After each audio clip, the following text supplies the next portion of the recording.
कि मुख्तार अंसारी को जहर देकर मारा गया है। पटाखे फूट रहे हैं, एक वर्ग तो बहुत खुश है, नहीं, जश्न मना रहे तो हैं। जो वर्ग खुश है वो सारी गुफाओं की औलादें होंगी, उनको कोई मतलब नहीं, क्योंकि मौत और जिंदगी जो है अल्लाह के हाथ वो कह रहे बाहुबली था, क्रिमिनल गुंडा था, माफिया मर गया। शहाबुद्दीन को मार दिया जाता है, उसके बाद अतीक को लाइव मारा जाता है पुलिस कस्टडी में, पुलिस के सामने, और पुलिस की बंदूकें जंग खा जाती, वो पलटवार भी नहीं करती। कीजिए कानून पर भरोसा कीजिए, पुलिस पे भरोसा कीजिए। कानून पर भरोसा करा था तो हमने देखा था कि अतीक कांड हो गया था, कानून पे भरोसा करा था तो हमने देखा था कि शहाबुद्दीन कांड हो गया था, कानून पर ही भरोसा करा था तो आज आप ही देखिए कि किस तरह मुख्तार कांड हो गया। तो आई है कि हार्ट अटैक हुआ। नहीं, हार्ट अटैक एक बात है, परसों बीमार होते हैं। मेडिकल रिपोर्ट आई है। मेडिकल रिपोर्ट बनाने वाले कौन है? जो मारने वाले हैं, जो अस्सलाम वालेकुम भाई। तो आइए आज देखते हैं अमन रिजवी का वीडियो। एंड आप लोग जानते होंगे अमन रिजवी को, नहीं जानते हैं तो आइए इस वीडियो में जान लेते हैं। अमन रिजवी कोई भी मुद्दा हो, कोई मसला हो, मीडिया इनसे जाती है, सवाल करती है और मीडिया को ये काफ़ी अच्छे से जवाब देती हैं। एंड जो भी मसला होता है उनके बारे में अच्छे से समझाती हैं। तो आखिर अमन रिजवी मुख्तार अंसारी के बारे में क्या बोलती हैं, वही इस वीडियो में देखने वाले हैं। चलिए आइए स्क्रीन पर वीडियो देखते हैं, उसके बाद फिर आपसे मिलते हैं। जेल में ले जाने वाले हैं, जो अतीक का एनकाउंटर करने वाले हैं, जो शहाबुद्दीन को मारने वाले हैं, जो आजम खान को लगातार टारगेट करने वाले, जो मुस्लिम समाज को टारगेट करने वाले, वही लोग तो हैं। या आप जाकर पोस्टमार्टम बना की रिपोर्ट बना, माफिया मारा गया और मुसलमान क्यों सीना पीट रहे हैं? मुसलमान सीना क्यों नहीं पीटेगा भाई? हमारा एक नेता मरा है, एक तो ऑलरेडी हमें पार्लियामेंट में हमारी हिस्सेदारी नहीं मिलती। आप इस वक्त देखिए जिस तरह टिकटों का बंटवारा हुआ है, वहाँ मुसलमानों को कहाँ दिया गया है? हर पार्टी मुसलमानों के नाम से डराती है, मोदी आ जाएगा, मोदी खा जाएगा, योगी आ जाएगा, योगी खा। 3 दिन पहले ये न्यूज मेरे पास भी थी कि मुख्तार अंसारी को जहर दे दिया गया है और अफ्तार के वक्त दिया गया है। उनकी फैमिली, उनकी वाइफ मीडिया के सामने आके, उनके भाई मीडिया के सामने आके, उनके बेटे मीडिया के सामने आके गुहार लगा रहे थे कि हमारे बाप से और हमारे भाई से या हमारे शौहर से मिलने दिया जाए, लेकिन मिलने नहीं दिया गया। तो ये चीज़ दर्शाती है कि इलेक्शन से ख़ास पहले 1-2 महीने पहले वो ऐसी कौन सी मजबूरी थी कि आपने एक बार फिर मुस्लिम समाज के एक लीडर को, बाहुबली को कुर्बानी का, बलि का बकरा बना दिया। लोग ये कह रहे हैं, बड़े खुश हो रहे हैं। जब बाहुबली आपने जोड़ ही दिया तो फिर क्या फर्क पड़ता है समाज को? नहीं देखिए, आप किसी को ऐसे नहीं मार सकते। हर एक को इंसान अपने अंदर एक तोप होता है। आप एक बात बताइए, अगर आपने जुर्म करा है, आप गिल्टी हैं, तो आप तो ऑलरेडी जेल में है ना, आप भागे तो नहीं फिर। पटाखे फूट रहे हैं, एक वर्ग बहुत खुश है, जश्न मना रहे हैं। तो जो वर्ग खुश है वो सारी गुफाओं की औलादें होंगी, उनको कोई मतलब नहीं, क्योंकि मौत और जिंदगी जो है अल्लाह के हाथ में। वो कह रहे बाहुबली था, क्रिमिनल गुंडा था, माफिया मर गया। नहीं, तो कहने की बात है, जो क्रिमिनल गुंडे जो बाहर फिर रहे हैं, आसाराम बापू है, चिन्मयानंद है, सेंगर है, इनसे बड़े माफिया, इनसे बड़े गुंडे तो कुछ हो नहीं सकते। अभी एलविश यादव है और बहुत बड़े बड़े माफिया हैं, वो तो आज़ाद फिर है और सीधे ये देश को बांटने की बात कर रहे हैं। और मैं तो नहीं मानती कि अगर आपकी किसी से लड़ाई होती है दानिश, और आपको एकदम से इत्तला मिलती है कि जिससे आपकी लड़ाई थी, आपका दुश्मन था, वो दुनिया से चला गया, तो आपकी इंसानियत कहती है कि आप तमाम चीज़ों को भूल के पहले उसके घर जाते हैं। पटाखे नहीं फूटने चाहिए। नहीं, पटाखे क्या फूटने चाहिए? इंसान को खुश भी नहीं होना चाहिए। खुश तो वो हो जो ये कहे कि हाँ, वो आबे हयात पी कर आया, वो दुनिया में बाकी रहेगा, क्योंकि मौत तो जो दुनिया में आया उसको वापस जाना है, इंसान को मौत का मजा चखना है। तो अगर कोई दूसरे की मौत पर खुश हो रहा है, मैं तो उसको इंसान मानती ही नहीं। जैसे जैसे बाहुबलियों की मौत हो रही है, उस पर एक योगी जी का नारा है, मट्टी में मिला देंगे। कई बीजेपी के नेता इस तरह के वर्ड इस्तेमाल करते हैं, तो लोग सोशल मीडिया पे इसको भी ट्रेंड करा रहे हैं। नहीं, वो ये देखिए कि बाहुबली कहना या माफिया कहना, और अगर ये वाली बात थी तो फिर उस वक्त ये सरकारें कहाँ सो जाती हैं। आप ये देखिए कि अतीक ये तो क्या नाम है, मुख्तार अंसारी जो हैं, मुख्तार अंसारी एक फ्रीडम फाइटर के पोते रहे हैं। मुख्तार अंसारी उपराष्ट्रपति के भतीजे रहे हैं। मुख्तार अंसारी एक सांसद के भाई रहे। मुख्तार अंसारी, हाँ, हामिद अंसारी के भांजे रहे ना। और मुख्तार अंसारी खुद एक विधायक और सांसद रहे। इनके तो पूरा खानदान पॉलिटिकल है। तो जिस वक्त इन लोगों को टिकट दिया जा रहा था, तो उस वक्त ये तमाम गुफाओं की औलादें कहाँ थी? तब तो इन्होंने नहीं कहा कि माफिया को टिकट दिया जा रहा है। और जिस लिहाज से अब बीजेपी में देखिए आप माफियाओं को, नचनियों को, गवर्नियों को टिकट दिया जा रहा है, तो ये तो इस तरह दर्शाता है ना कि एक पूरी फिल्म इंडस्ट्री जो है अब सारे के सारे मुजरे जो है वो पार्लियामेंट में करेगी जाकर। मतलब एक तो ये सारे के सारे बॉलीवुड वहां पर ट्रांसफर कर रहे हैं। तो ये तो सारा का सारा वैसे ही हिंदुस्तान में एक तरह का अजीब किस्म का नैरेटिव सेट करा जा रहा है। पप्पू यादव ने, बिहार के बड़े नेता हैं, कांग्रेस में शामिल हुए कुछ दिन पहले,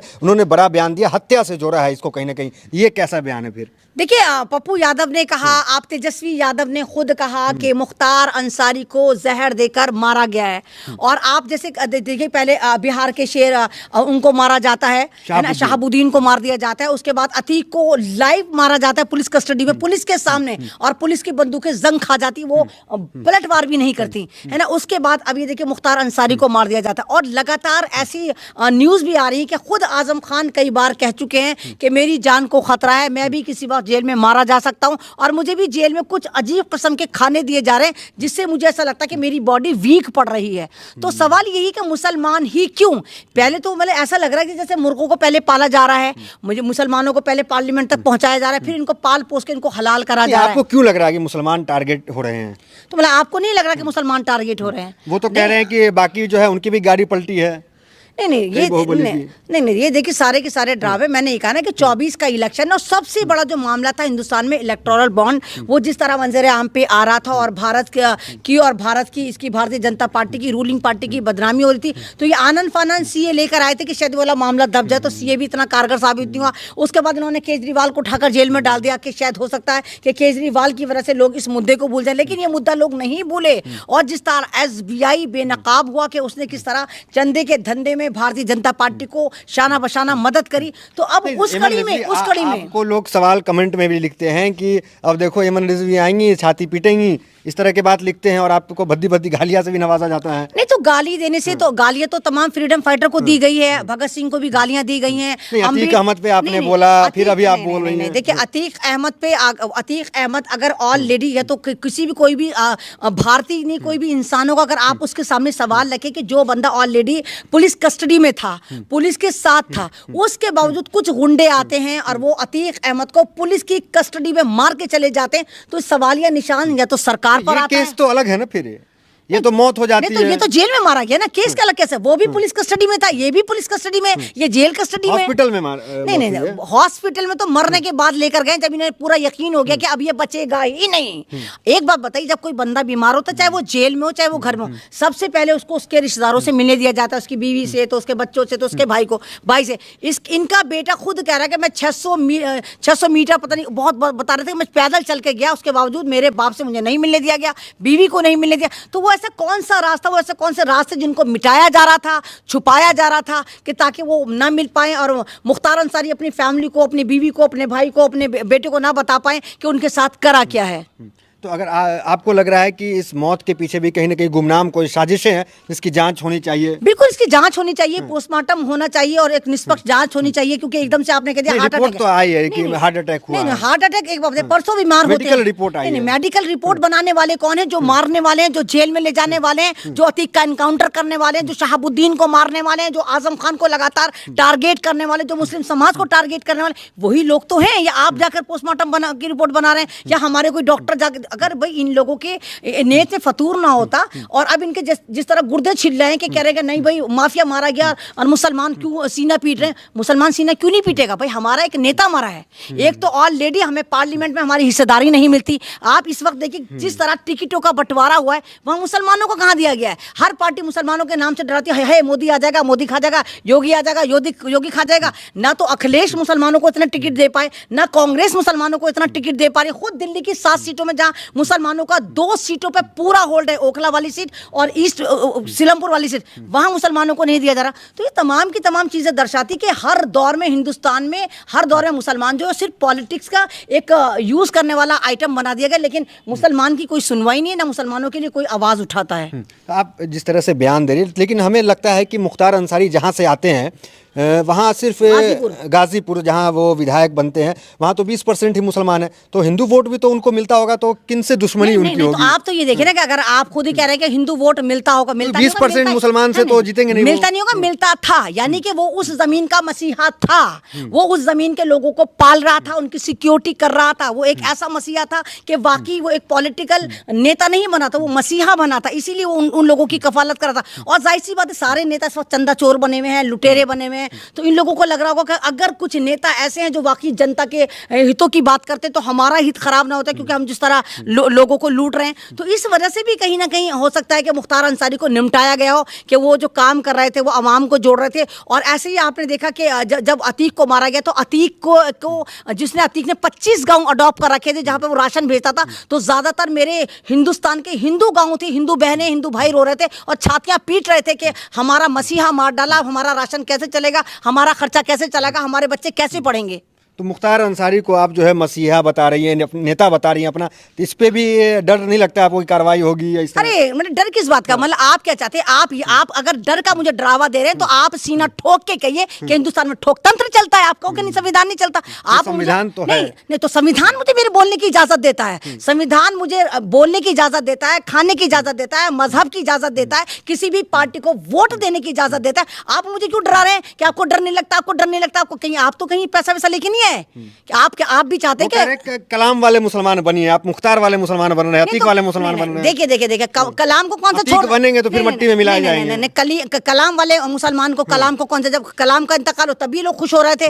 कलाम को खुद ये लोग जिहादी आतंकवादी बताते हैं। तो हम जिस समाज में मूव कर रहे हैं ना, वहां ज्यादातर जो सरकारें हाथ जो एक तरह से कही कि सरकार जिनके हाथ में, वो ये कहते हैं ना कि लंगूर के हाथ में उसरा आ गया और वो हर एक की गर्दन काटता फिर रहा है। तो सेम यही हालत है कि अदरक का जो मजा है वो बंदर चख रहा है और बंदर को अदरक का स्वाद नहीं आता। तो हिंदुस्तान का इस वक्त जो है एक तरह से संविधान भी खतरे में, हिंदुस्तान की 140 करोड़ आबादी का हक और हुकूक खतरे में। और ये आपको समझना चाहिए, बात मुख्तार अंसारी की नहीं है, बात अतीक की नहीं है, बात शहाबुद्दीन की नहीं है, बात है भारत के संविधान की और भारत के चुने हुए नेताओं की। ये चुने हुए नेता तो ये भीख में तो राज्यसभा में नहीं गए थे ना, ये तो नहीं कि भीख में दे दिया और राज्यसभा में जाके इनको जनता ने चुना था, इनको जनता ने चुना था। और जनता आपसे ज्यादा समझदार है, जनता को पता है कि उसके हित के लिए कौन सा नेता अच्छा है। तो जनता के चुने हुए जनार्दन से जो नेता है, अगर आप उनको, खासकर मुस्लिम समाज के नेताओं को इस तरह बैक टू बैक मार के और कभी हार्ट अटैक का नाम देंगे और कभी कहेंगे कोई भी आके मार कर चला गया,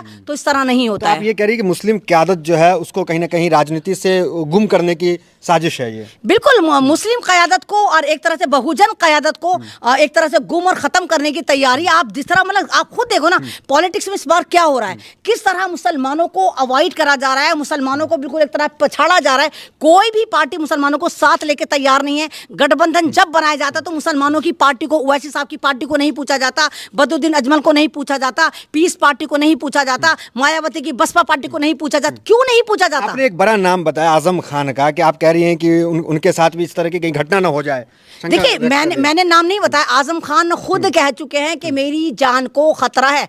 अब ये तो नहीं कह सकते कि भाई आजम खान अपने लोकतंत्र पे भरोसा कीजिए, कानून पे भरोसा कीजिए, पुलिस पे भरोसा कीजिए। कानून पर भरोसा करा था तो हमने देखा था कि अतीक कांड हो गया था, कानून पे भरोसा करा था तो हमने देखा था कि शहाबुद्दीन कांड हो गया था, कानून पर ही भरोसा करा था तो आज आप ही देखिए कि किस तरह मुख्तार कांड हो गया है। कानून पर ही भरोसा करा था कि हम देख रहे हैं कि किस तरह मणिपुर बनाया जा रहा है, कानून पर ही हम भरोसा कर रहे हैं कि किस तरह हमारी पहलवानें बैठ जाती है, कानून पर ही भरोसा करा जा रहा है कि जब हमें बार बार एनआरसी का डरावा दिया जाता है, हम कानून का भरोसा करते हैं कि जिस तरह उत्तर प्रदेश में देखिए इन्होंने कहा कि हम मदरसों को बंद करेंगे, हम कानून पर ही भरोसा करते हैं। जिस तरह मौलाना अबुल कलाम आजाद जो एक फाउंडेशन था, जो एक ट्रस्ट था, उसको ही सरकार खत्म कर चुकी, तो कानून पर ही तो भरोसा कर रहे हैं ना हम। तो जनाजे में भी शामिल होंगी आप? देखिए, जनाजे में तो नहीं, जनाजे में कोशिश करेंगे, वैसे उम्मीद तो कम है कि माह रमज़ान है और बहुत दूर है, लेकिन हाँ पूरी फैमिली के लिए हमारे दिल में बहुत दर्द है और पूरे हिंदुस्तान नहीं, पूरी दुनिया का वो मुसलमान, और मुसलमान ही नहीं, वो लोग जो वाकई दर्द रखते हैं। क्या रिश्ता है आपका? देखिए, इंसानियत का रिश्ता है वो, क्योंकि हमारा पालने वाला और हमारा पालनहार एक है। वो नेता थे और वो चुने हुए जनता के चुने हुए लीडर थे और जनता को उनका बहुत, जनता की नज़र में आदर और सम्मान था। गाजीपुर की वो जानते, गाजीपुर के हर दिल में मुख्तार अंसारी धड़कते हैं।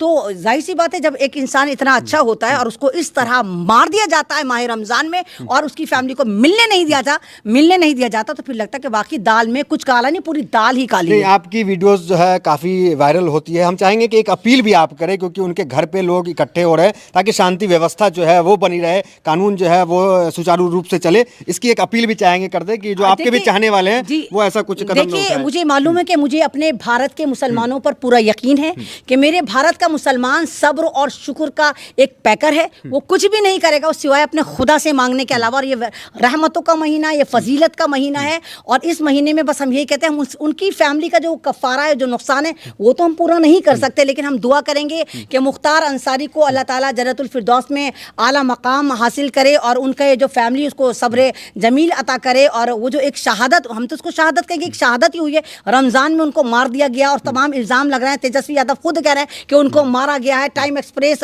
हिंदुस्तान टाइम्स पेपर है, वो भी कह रहा है कि उनको जहर देकर मारा गया है। तो हम ये चाहते हैं कि इस तरह की आगे हादसे ना हो, लेकिन इसके लिए आप तमाम जनता को सब्र तहम्मुल के साथ साथ जब इलेक्शन होते हैं तो अपने वोट की चोट का सही इस्तेमाल करना पड़ेगा। आपको खुद पता होना चाहिए कि आप किस नेता को चुनना ताकि वो आपके हक और हुकूक की लड़ाई लड़े। तो ये एमन रिजवी थी, तमाम सवालों का बड़ी बेबाकी से जवाब दे रही थी। मुख्तार अंसारी के मौत पे तमाम तरीके के दावे किए जा रहे हैं कि मौत ऐसे हुई, लेकिन जो रिपोर्ट आई है मेडिकल की वो ये कहती है कि मुख्तार अंसारी को जेल में तबीयत ख़राब होती है, हॉस्पिटल जाते हैं, वहाँ उनकी मौत हो जाती है और हार्ट अटैक से ये मौत होती है। हमारी भी अपील रहेगी आप तमाम लोगों से कि शांति व्यवस्था बनाए रखें, कानून का पूरी तरीके से पालन करें। और जो बयान एमन रिजवी ने दिया है उनको भी लेकर के इन्होंने कहा है कि शांति व्यवस्था जो है वो बरकरार रहनी चाहिए। दोस्तों, जैसे कि आपने इस वीडियो को देखा एंड बताने की जरूरत नहीं है, आप सोशल मीडिया पर देखते होंगे और देख भी रहे हैं कि एक एक करके मुस्लिम नेता को मारा जा रहा है, खास करके रमजान में। जैसे कि शहाबुद्दीन को मार दिया गया था, अतीक अहमद को मार दिया गया था रमजान में, एंड इस बार मुख्तार अंसारी को मार दिया गया है। और एक एक करके ऐसे में हमारे मुस्लिम नेता को मारा जा रहा है। क्या तकलीफ है भाइयों को, सारे भाइयों को तकलीफ नहीं है। हर भाई ऐसा नहीं है जो मुस्लिम से नफरत करता है। बहुत सारे भाई हैं, बहुत सारे मोहब्बत करने वाले हैं जो मुस्लिम भाई से मोहब्बत करते हैं और मुस्लिम लोग भी उनसे मोहब्बत करते हैं। लेकिन कुछ लोग ऐसे हैं जो मुस्लिम लोग से नफरत करते हैं और वही लोग मार रहे हैं और मरवा रहे हैं। कौन मरवा रहा है तो ऊपर वाला बेहतर से जानता है, और ऊपर वाला भी हिसाब लेगा तो अच्छे से लेगा। बस ऊपर वाला रास्ता डील किया है, जब खींचेगा तो समझ में आएगा। फिलहाल आज की वीडियो यहीं पे, मिलते हैं आपसे अगले और वीडियो में, तब तक के लिए अल्लाह हाफिज।